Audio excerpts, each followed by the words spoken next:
Hey everyone, and welcome to Comic Breakdown, and I hope you guys are as thrilled as I am to be diving into week 3 of Future State. Now, one thing I noticed that's really missing from these stories is a freaking timeline at the beginning of the issues. While yes, I know they've posted it online, it would be really nice in the beginning of each issue if they let us know exactly what time era this is taking place. So in the beginning of each video, we're going to start doing that. We're going to let you guys know exactly where this is taking place in the timeline. That way we can do away with a little bit of this confusion. And so for this video, we're going to be getting into Immortal Wonder Woman issue number 1. And this will be taking place at the end of time. Now be sure that you guys are subscribed to the channel and hit that notification bell because I drop videos in the morning and in the evening just because the future state is so vast.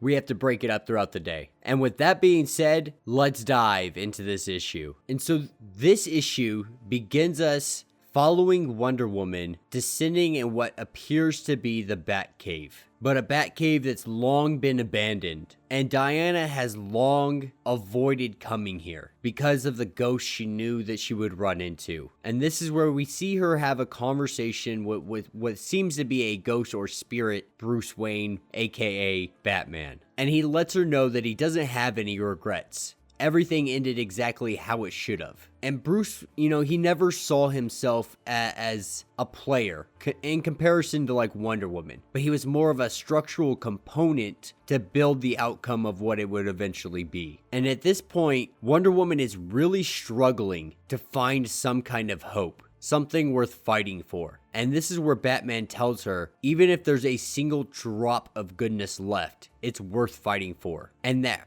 Diana Prince, Wonder Woman, has always been the heart of them. And that's what made her so wonderful. And with this conversation coming to an end, we see Wonder Woman grab Batman's utility belt and take off, because she's preparing for what's to come. And as she looks to the stars, she awaits the arrival. And this is when we pick up in Apocalypse. And Darkseid is sitting here watching as Apocalypse is literally getting devoured and taken over by this world eater. But Apocalypse wants to do nothing, because as he says, Apocalypse was never meant to last forever. The name was not simply a euphemism. And so Darkseid leaves. He leaves Apocalypse for everybody to have and meet their own fate. And as he flies away, he says that this is the anti-life equation. The undoing of reality itself has begun. And then we cut over to Themyscira, and Wonder Woman is talking to a very old friend, Swamp Thing. The last connection to the Green, Themyscira being the last safe haven of the Green.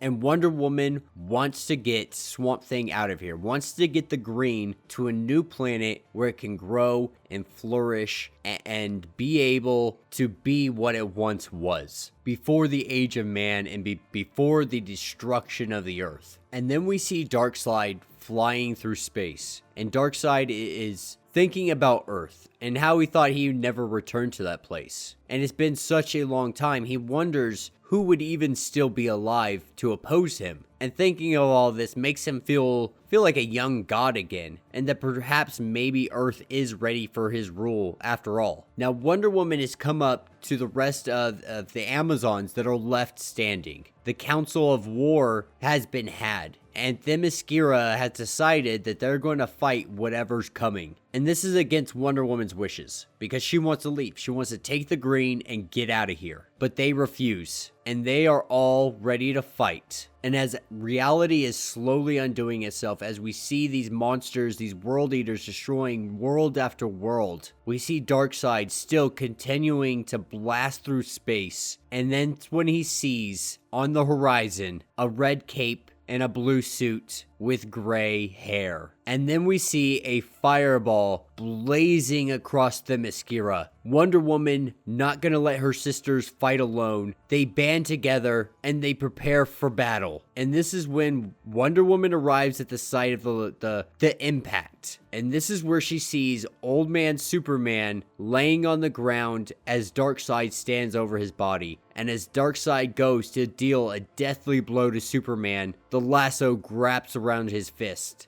and Wonder Woman takes over. But her efforts are relatively futile as he gives one punch to her and she goes flying into Swamp Thing. And the rest of the Amazons try to make a fight, but he uses the Omega Beams and they're all dead instantaneously. And so we have Superman on the ground. We have Wonder Woman knocked for a loop, and Swamp Thing gives his life to Wonder Woman to give her the ability to fight on, to continue on. And in the background, we see Darkseid holding Clark Kent by the throat. Now that will be it for that part. This is where we pick up with part 2, if you will, the issue with inside the issue, the Wonder Woman known as Nubia. And this transports us to Atlanta, to a museum that's getting robbed by a thief named Grail. And as Grail goes to execute the security guard after getting the prize, we see the arrival of Wonder Woman, and she stops the execution and these two start duking it out. And Nubia is here to stop her from stealing, to return whatever she took. And I should have stated before, but this Nubia Wonder Woman storyline takes place in 2030. And at this point, Themyscira had called back all the Amazons to let man deal with things on their own. But Wonder Woman, aka Nubia, decided to stay behind and fight whatever forces thought they would take advantage of the situation, one of them being Grail.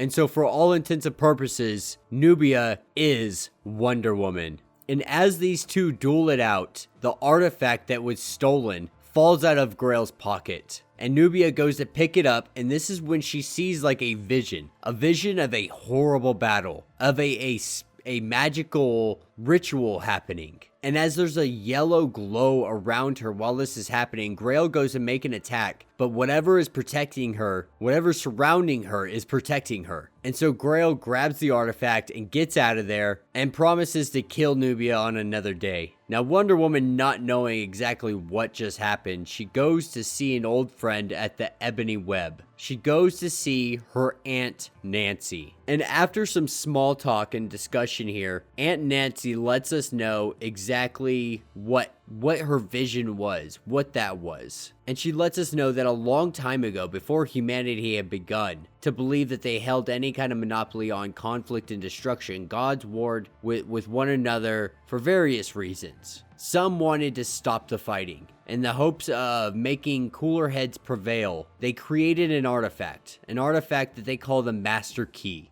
And the thought of it behind it was supposed to change a person's mind to make them a more peaceful individual and not so hostile and angry. But with such power, it also has other side effects that it can do, such as like opening mystic doors, magic vessels, hidden portals, interdimensional gateways between planes of existence. It's pretty much capable of ripping a hole in time and space. And understanding that this is just too much power for any one individual to wield, they broke the artifact up and they sent it and scattered it across the world. But now it seems somebody is trying to reunite it. And it was broken into 9 pieces, and 8 of them have been stolen, which means there is only 1 left. And then in the middle of their conversation, a portal opens up and we see Nubia sucked through whatever this was. Alright guys, so getting into issue number 2, we see Wonder Woman in the distant future, but this is taking place for her right now. So everything that happened with Superman and Darkseid is the past. And she lets us know that she's been searching for so long for something, anything, a clue that she might be going in the right direction, a sign that she's not alone. And as she's flying through space, across the eons, she runs into an old piece of the Daily Planet. And she thinks to herself, this has to be a sign. What are the odds that she runs into ruins from her world in the infinite void? Someone has to be out there. And then this is when the Undoing makes its arrival, makes its appearance, makes itself known. And Wonder Woman has to run off yet again, because the Undoing is taking over everything. Is literally erasing all of time into nothingness. And so she's doing her best to outrun this. You know, she was once seen as a hero, once seen as a god, but these days she spent so much time running that she doesn't feel very heroic. She hasn't felt heroic in eons. You know, these are titles she never asked for, and neither did Clark Kent. When he landed on Earth, fate named him its redeemer, and he knew no other way his whole life up until his last breath. And this is when we see him battling with Darkseid, and Wonder Woman doing her best to stop Darkseid from crushing Superman right here and there. But Wonder Woman standing toe-to-toe with this guy, and she is doing well at taking his punches, but at the end of the day, this is freaking Darkseid we're talking about. It is the Darkseid. It's not one of his clones. It's not one of his, you know, underpowered versions of him. This is the Darkseid. And this is when Superman comes down on top of Darkseid and they start battling. And Clark tells Diana, "I'm sorry," as they fly into space. And he tells Diana to stay back, that this isn't her fate. And he drags Darkseid into the sun, and they battle like titans. And Diana wonders from time to time what his last words would have been, what his last thoughts were. At times, selfishly, she wishes that the thoughts were of her, but she knows it was of Earth, because in those last moments, he would need that strength to do what was necessary. And we see the sun explode. And when the sun exploded, everything went black. Their home was lost, Earth completely disintegrated, and no sign of Darkseid or Superman. And now, as Wonder Woman sits in the void, she looks around for any kind of symbol of hope. And then her necklace starts to glow, and she sees something off in the distance. But she worries about having hope, because the Legion of Superheroes, they once had hope as well, that together, as a team, they would be able to take down the Undoing, but they failed, and the Legion of Superheroes fell. And so as Wonder Woman makes her way, she sees a shining light in the distance. Believing it to be something or someone good, she makes her way over there, only to be met by the Spectre. And Spectre lets her know that Brainiac is long gone. And she asks if the Undoing is what got him. And he finds it very interesting that that's what she is calling it. And then she asks if we are the last two that remains. And he says yes. His curiosity about who might be still alive was the only thing that kept him around. He was able to sense that there was another life, but he couldn't tell who it was, and he had searched and searched, but it proved pretty futile. And then he realized he would just do best to sit and wait and let that individual come to him. And she asked if he's sure, like, are you sure it's just us? And he says yes, though it won't be just us for long. And he says, my existence was to exact vengeance, atonement. Without these things, in his mind, he's already gone. And Wonder Woman tells him, you're right. You fulfilled your duty. There is no vengeance left to be served. Even the gods have left us at this point, and soon nothing will remain but peaceful quiet. And Spectre lets us know that it's only here, at the cusp of finality, that he realizes his existence means nothing. Revenge is a response, a reaction, but he should have been, like Wonder Woman, a beacon. And he lets her know it feels good to stand in your light one last time. And Spectre says this is almost like giving up. This is how he feels. He says he can't let go. He's been holding on for so long he doesn't know how to. And Wonder Woman tells him this isn't giving up. This is reconciling our ending. And she wraps him in the lasso of truth and tells him to submit. And his response is, I should have done better. And with that, the Spectre is gone. And Wonder Woman face to face with the Undoing as it makes its way and descends upon her. And she does her best to fight this thing off. The goddess of war and of peace, a harbinger of both submission and dominance. And yet no one will be there. No one will be there to see the ending of Wonder Woman. Alone, unmourned, able even to be forgotten. And as death grasps onto her, she finds the light. She always thought she would know when her time was up, that she would slip away knowing her death and meaning, that she would go peacefully, as she had prayed many others to do before her. But the will to fight on is a hard one to resist, and even ending it now is another word for change. And this is not the end of her story. This is not the end of their story. And from darkness comes light, from death comes light, from tempest comes calm. From silence comes truth. And with that, we see light reborn in the universe again. And when they look to the stars and dream and hope of new gods and their stories, of Wonder Woman, of endings, and of new beginnings. Alright, so that will be where this issue ends.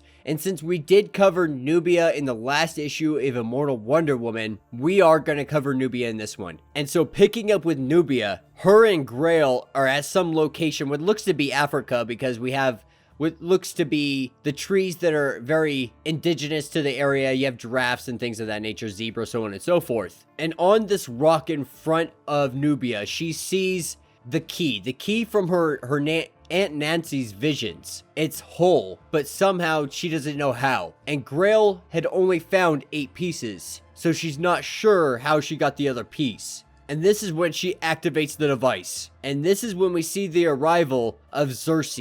And Circe was summoned here to help Grail. And so Grail wants to make a deal. Grail will give her this pendant, this talisman, that'll keep her grounded and anchored to this planet as long as she helps her with something. And so she needs to get something. She needs to get the tiara off of Nubia's head. The component she speaks of is protected by a powerful spell work that's tethered to this world, and she's not able to break it, and so she's hoping that she can. And the spellwork native that they refer to is Nubia herself. And so she works to get the tiara off of her head, the whole time telling her she will submit. And this is when we see a vision of this tiara. And this tiara was once whole. It was a powerful artifact that was broken down into pieces because it was so powerful. And it was used to keep a powerful force at bay. And so this tiara, this crown, has been passed down from one to the next. And this is when we see the tiara activate. And it's protecting her. And Circe's magic isn't working. She can't hold it for much longer. And we see Nubia rise, break out of her chains, and roar. And they are no match for her whatsoever. She manhandles these guys like they are nothing. And she told them, like, if you wanted to fight, you were going to find out. And now they are finding out that she is Nubia, Amazonian, proud descendant of Diana Prince. And then we're taken back to the Ebony Web, where she's sitting down talking to her aunt. And her aunt is telling her, you know, I was kind of vague with a lot of the details, but technically what you have on is a crown. It protects you. And she said it was more powerful than you can imagine. But like I said, she's been very vague about it. And she lets her know because her, and by proxy, it, hadn't come into contact with the other artifacts before, the other 8. The crown is enchanted, so the one who wears it can safeguard the pieces of the key, among other things. And so there's more to it. We know there is. There's something she's not telling us. But there's always a secret, isn't there? Some part of the story that people always keep to themselves that you'll have to continue to do some digging and find it out. But she's going to continue to play along. In the meantime, she hasn't steered Nubia wrong yet. And until then, she will continue to be the Guardian. And that will be the end of this issue. So let me know what you guys think down in the comments. Personally, I have to say, you know, the Immortal Wonder Woman line, I really did enjoy. I loved it a lot. Yeah, she seemed a little underpowered compared to all this Dark Knight's death metal stuff, and she was super strong and godlike. But who knows what happened to those powers? You know, who knows exactly what happened along that storyline. This is literally the end of time, so anything could have happened in the hundreds of thousands of years that she's been alive. But yeah, all in all, I have to say it was an absolutely fun comic. I really enjoy Nubia. I love seeing her kick butt, and I love seeing Grail in here as well. And this is the only the beginning of our Nubia stories, so we can definitely expect to see some more as time progresses along. But yeah, let me know what you guys think down in the comments. If you have not yet, do me a favor, subscribe to the channel, like this video. If you live in the Medford, Oregon area, check out Rogue City Comics. If you have iTunes or Spotify or any other podcasting services, check out Comic Breakdown and more. And until the next video.